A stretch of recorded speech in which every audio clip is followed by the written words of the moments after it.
Ayan guys, ito yung parcel natin na Starlink daw. Buo.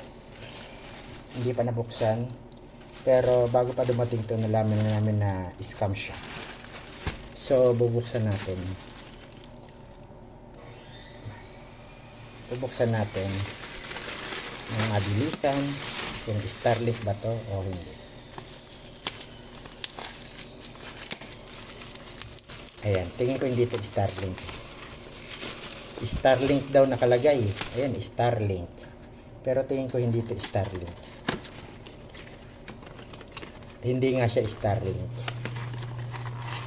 Starlink lang siya, pero hindi siya Starlink. Kasi ito, dinikit lang nila to. Starlink oh, pero dinikit lang nito. Scammer talaga mga Pilipino. Hindi siya totally Starlink. Parang ano to eh, electricity saver. Hindi siya Starlink. Manloloko talaga mga Pilipino ngayon. Ayan, tanggalin natin tong logo ng Starlink. Nilagay lang nila yan as a sticker. Hindi talaga siya totally Starlink talaga. Na-scam kami guys. Kaya mahirap mag-order sa Facebook. Ayan oh. Oh, ayan oh. Hindi siya Starlink.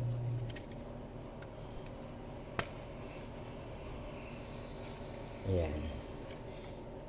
Talagang dinikit nila ng pagkadiin-diin. Kaya ingat po tayo sa mga nag-order sa Facebook kasi hindi talaga siya hindi siya legit.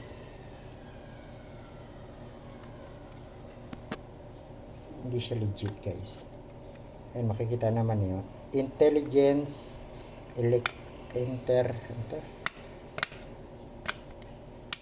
Intelligence Energy energy saver siya, hindi siya Starlink. Ayan, tinakpan lang nila. Okay.